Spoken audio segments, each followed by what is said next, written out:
A man can hardly be a beast or fool alone on a great mountain. Francis Kilvare. Welcome to this week's episode of Warfare, Advancement, and Revisionism. My name is Preston Floyd, and as always, I'm your host. I'd like to thank you all for joining me this week. I appreciate the support. If this is your first time listening, welcome. We have quite a backlog of episodes for you to join in and listen to. And to any returning listeners, again, thank you again for all your support. This week, we're going to be moving south and east from where we were last week, from the Southern Caucasus. And we're going to be talking about people living in what is now, I guess, northwest and western Iran, the Zagros Mountains, and the southern Caspian coast between 6 and 4,000 BC, BCE, whichever you prefer. Now, as we discussed briefly last time, prior to the start of this season's time period, there was, and continued to be, a large genetic overlap to the hunter-gatherer population in these three or so regions, or subregions as the case may be. Now, the peoples of the southern Caspian had other links in addition to their cousins in the Southern Caucasus and the Zagros. They also had ties and maintained them with peoples along the eastern coast of the Caspian and with the cultures of Central Asia. In fact, it is likely that kind of the land route through the Gorgan Plain was a major route through which domesticated sheep and goat herds first entered the region. Pardon for the quick cut there, I had a bit of a coughing fit. And what I essentially meant was sheep and goats entering Asia, or Central Asia, coming from the west. Probably mainly through the Gorgan Plain, at least that's one of the primary routes through which they migrated or were herded through. Now, the Gorgan Plain is a narrow, flat land starting in kind of the northern, I guess the northwest foothills of the Alborz along the southern curve of the Caspian, and it moves east where it begins to widen out and it meets the Sharud Plain, which also flattens out from the eastern Alborz Mountains, and where they combine together, they continue to the north where they meet the Central Asian steppe. Now, the Gorgan Plain was and is much more fertile than the steppe, and even the Sharud Plain, though the Sharud Plain is more fertile than the steppe as well. But it essentially gets a large amount of rainfall from weather patterns along the Caspian, as well as river and stream water flowing down from the melting snow and ice from the Alborz Mountains. Now, this will allow the region to grow crops, as well as have a number of different fruit orchards. Oranges, grapes are also imported into the region. Wine becomes produced in this area eventually. Now, this region is also home to a massive number of Neolithic sites. There's over 50 that have been found, all of them seeing at least 2 periods of occupation. Now, that shows that most of these sites are not being used at the same time. Some of them are, some of them aren't, but they are being occupied by mobile either hunter-gatherers or pastoralists, or a mix of the two. And you can kind of see that. Some of these sites date all the way back to the Paleolithic. Though, again, most are kind of traced to the start of this season. But the sites that were used back in the Paleolithic and sites used last season, between the Paleolithic to about 7 or 6,500 BC, and this season show how much the diet of these peoples have changed. You can see a lot of evidence of how and what type of animals that are being butchered and killed. For the Paleolithic era, you find a lot of seals being killed along the coast and being eaten. You also see a lot of gazelles, things like that, as well as, I believe, a lot of shellfish. But when you begin to get that transition period between the Neolithic and the Paleolithic, you begin to see less and less gazelle, but there is an upkeep in wild aurochs bones. You don't see as many seals or shellfish, and then by the time you get to this season, almost all of the bones found in garbage middens are either sheep or goats. So you can see how quickly, when I say quickly, you go from a very long period in that Paleolithic mindset to kind of that transitory period, starting around 8,000 to 6,000. So within 2,000 years, you're almost completely relying on domesticated animals. And that is, again, when you see a large or more sites being occupied at a time. That's why you see the huge uptick starting right around the start of this season in Neolithic sites in this part of the Iranian Plateau, Caspian Sea area. Now, for most of the last 20 years, the general idea was that these sites are heavily connected and influenced to the Jatun culture of Central Asia in what is now primarily Turkmenistan. However, starting around 2016, 2017, there's been a little bit of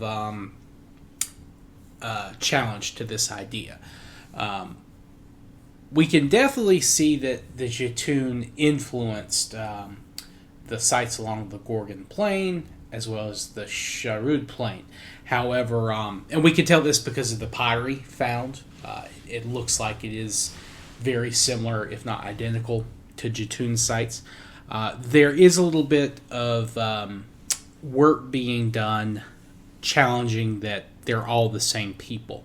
I think what I was reading most recently, and this isn't the newest study, it's from 2017, but it's Rostai and Nakanda are the authors. It's Neolithic developments in the Gorgan Plain southeast of the Caspian Sea. It makes it sound like the Gorgan Plain was kind of its own, not culture, because they did have a lot of similar artifacts, but this may have been a little bit more isolated or a separate group from the Jatun culture. But they had, deep trade links as well as, other types of interactions with the Jatun culture, which probably they still believed that the Jatun culture was influencing or was kind of the progenitor of the Sharud Plain sites. But we're going to talk more about them when we get to Central Asia. So just keep that in mind. It's possible that the Gorgan Plain peoples are the same peoples occupying the Jatun sites. And I believe I mentioned Jatun last season because they did have... Jatun itself was, I guess, founded, if you want to say that, kind of in the mid part of last season. But they continue all the way through to the end of this season. But again, we're going to focus more on them when we get to Central Asia. But the Gorgan Plain peoples, again, their number of their sites are increasing. The number of sheep and goats that they are in control of is basically replacing all of their hunted food. Now, their gathering is probably very similar to what it had been when they were primarily hunter-gatherers. But in terms of animal bones, it's a completely domesticated source. So they are no longer hunter-gatherers. They are now nomadic pastoralists. Now, that is also true of their Zagros Mountain cousins. But unlike the Gorgon Plain or the Southern Caspian culture, and like the Southern Caucasus group, they are having to deal with the arrival of agriculture and agriculturalists in much greater numbers. Now, and in fact, as we discussed last season, I mean, that has been happening since the end of last season. Though, as we'll talk about, there wasn't nearly as sharp a decline in artifacts and kind of archaeological remains of the preceding hunter-gatherer pastoralist groups in the Zagros. And there are a few reasons for this, especially compared to like the Southern Caucasus. First, the hunter-gatherers / pastoralists in the Zagros, of course, had been more eager adopters of herding as a way of life, or at least as a supplement to their gathering and hunting. And this is something, again, that they shared with their cousins along the Southern Caspian. But this meant that even if the wild game and grasses they were used to were no longer available due to agriculture dispersing or removing them, they had parallel food sources to rely on. In fact, probably the goats, that they were in control of, probably preferred the mountains and hills compared to like the flatlands. Now, and the agriculturalists probably would not have cared for that land even if they did control it. They probably would have left it fallow, or used it as a site to maybe kind of retreat or relax in, or maybe draw other resources from, like stones. Secondly, the population of the hunter-gatherers or pastoralists, whatever they were, was larger in this area. And this was due not just to them being pastoralists, but the area didn't have nearly as bad of a winter as you would see in the Southern Caucasus. And until the start of our season, it seems to have gotten a lot more rain than it does today. And that's something we talked about when we mentioned possible reasons for the decline of the northern Mesopotamia material cultures this season.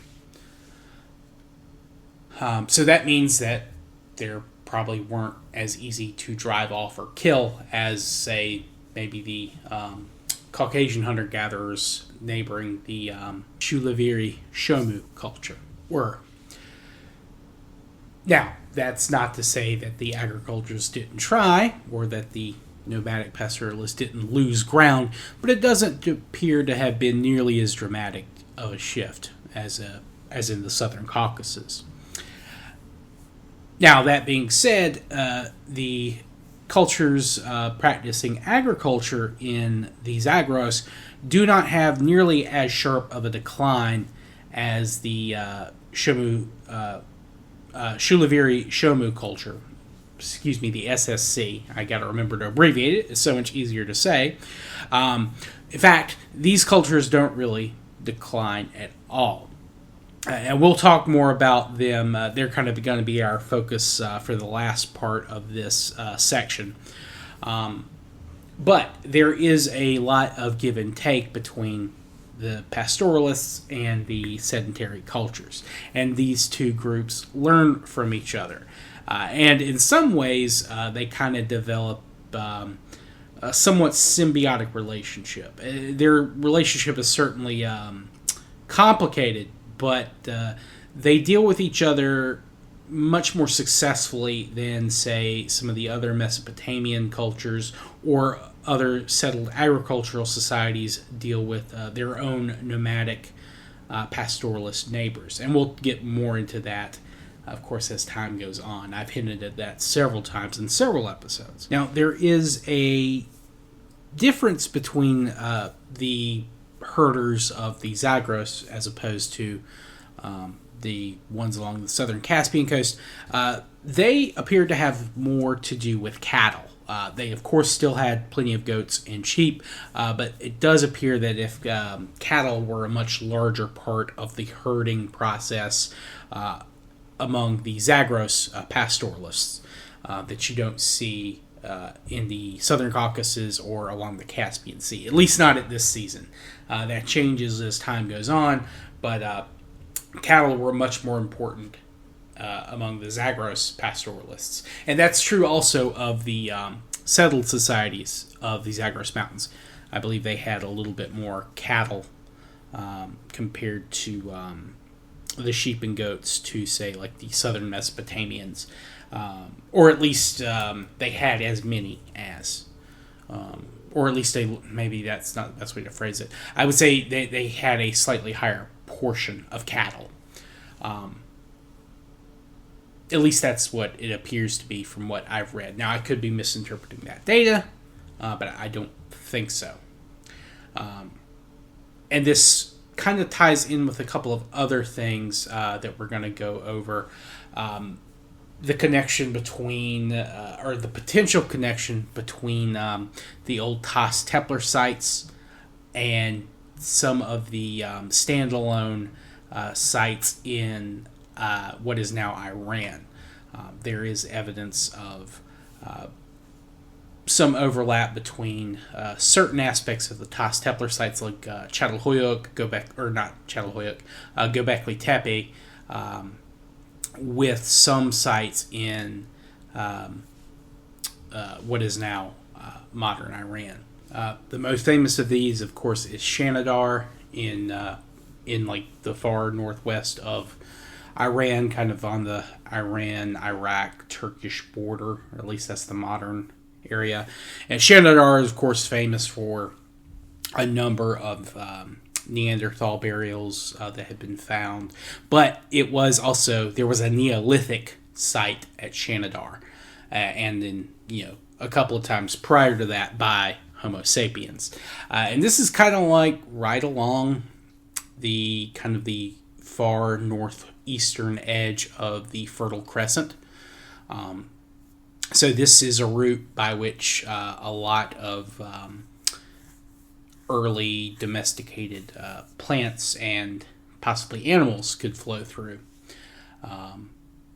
And then Shanidar is kind of at that far northeast. But then as you head to the southeast, that crescent begins to crest downward, you run into several sites that were existing sometimes last season, but some of them last till this season. Jarmo is what is in now modern Iraq, though it's very close to the Iran-Iraq border. That started around 7,500. But it lasts until about 5,000 BC. So it's kind of right that first part of this season. And this is one of the areas where you see the first evidence of domesticated cattle entering Iran. So it's interesting that you see these domesticated crops, at least in small numbers, but then you also see the domesticated animals end up in the hands of groups that are far more mobile than what you would see at Jarmo and at Shanidar. So that is something that's kind of... you can see maybe that there's a kind of a mix. Maybe this is a part where you begin to see groups begin to kind of focus on different lifestyles. I don't know that they've ever done DNA on, or if they found any usable DNA for humans at Jarmo, but I would be very interested to see how close it is to, say, the Caucasian hunter-gatherers versus the something along the lines of the Natufian people, from the Levant, or even someone from, say, Göbekli Tepe. But Jarmo shows clear trade links to a number of different areas. They have obsidian from Lake Van, which is very prestigious in a lot of different areas that we've talked about this season. They also have shells from the Persian Gulf. So they have very long trade links. Which, for a settled society of only around 200 people or so, pretty impressive. So I definitely think that they are somehow tied into a much more mobile group. But again, they enter a decline around, I believe it's around 5,800, where the site begins to see less activity, and then right around 5,000 BC, the site is abandoned. This is probably in line again with the collapse of some of the cultures that they were trading with, like the Hassuna, the Halaf cultures. Again, this is not an area that is well watered by rivers, so they were having to rely on rainfall, and this is a period again where you see rainfall drop pretty precipitously. And this ties into a couple of other sites we talked about last season, also probably influenced by the Tas Tepler sites and other sites in the Fertile Crescent, Ali Kash, Ganj Dara. These were founded, relatively closely to Jarmo, but they collapsed before Jarmo did.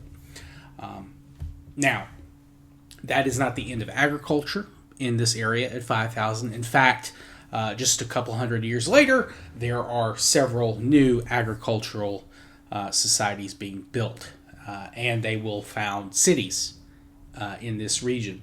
And they're going to be the focus of our next episode. But it appears that they kind of, again, are involved with long-range trade, though they are probably controlling the trade at least to the Mesopotamia and to the south.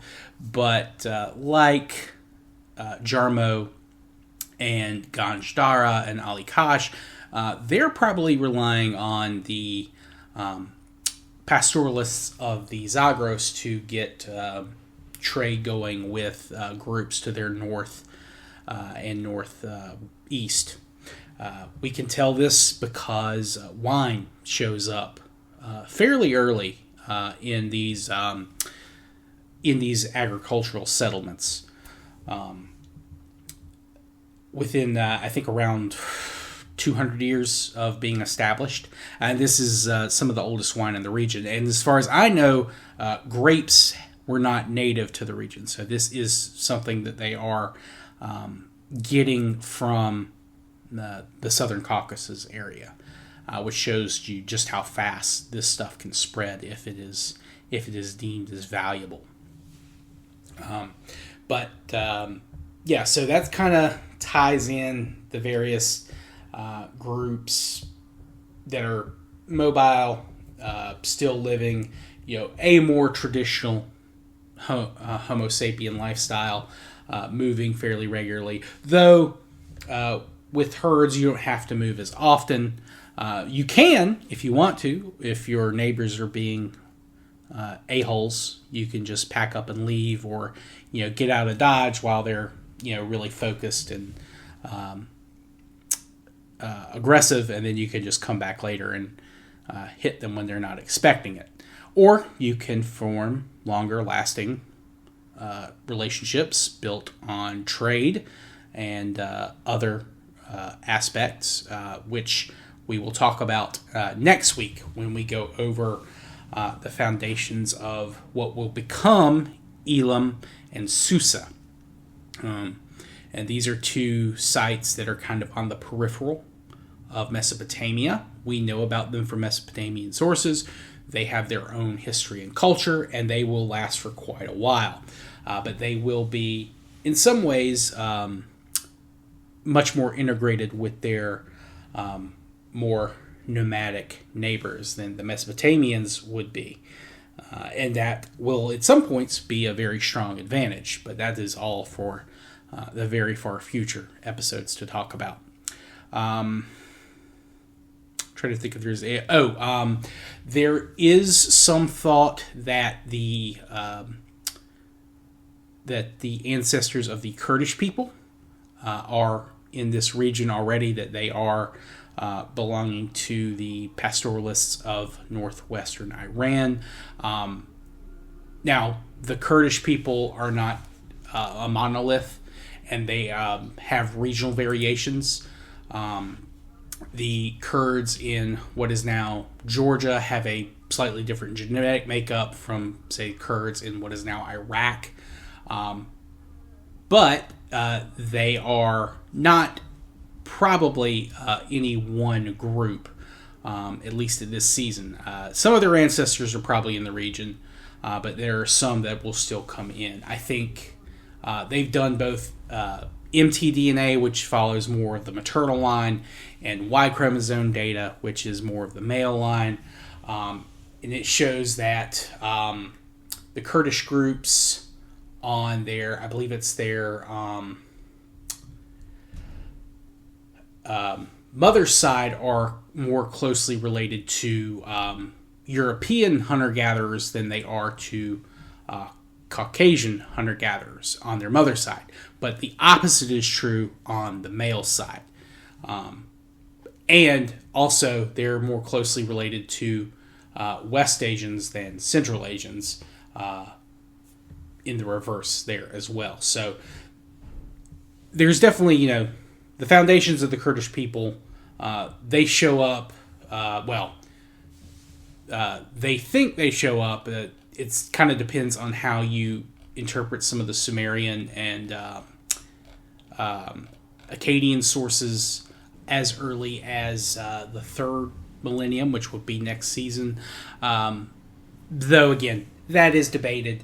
And they're not the only Iranian people to appear or potentially appear that early. But that is something, again, we're going to go over in future. But next week we'll be back and we'll be talking about, again, the foundations of the Kingdom of Elam as well as Susa. But a little bit shorter episode this week compared to last week. But I did want to kind of go over the pastoralists. I feel like I've kind of given them short shrift, talking about the more settled societies. Part of that is just because those societies are, because they're stationary, they are much more likely to leave an imprint on archaeological matters, whereas mobile pastoralists, they leave a mark, but it's not nearly as easy to interpret. But yeah. Anyway, I felt like I was giving them short shrift, so I wanted to kind of give them a couple of episodes before focusing again on, the next round of urbanizing societies. But that will probably finish us off for kind of western Iranian plateau, Zagros, Caspian Sea area. Then we'll be moving into the western Iranian plateau, the eastern Iranian plateau, Central Asia.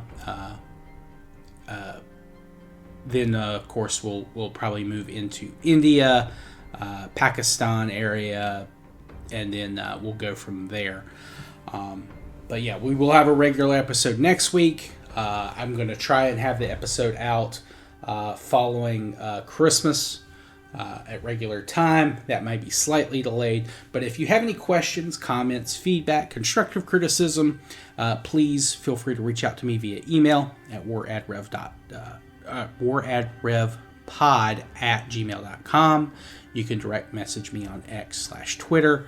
You can comment on my YouTube videos.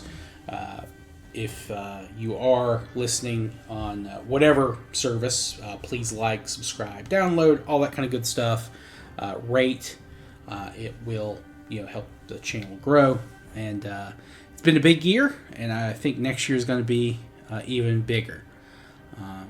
But yeah, thank you all. I will see everyone next week. I hope you have a good rest of your day/week from wherever you're listening to this. And I will see you all next time. Take care. Peace.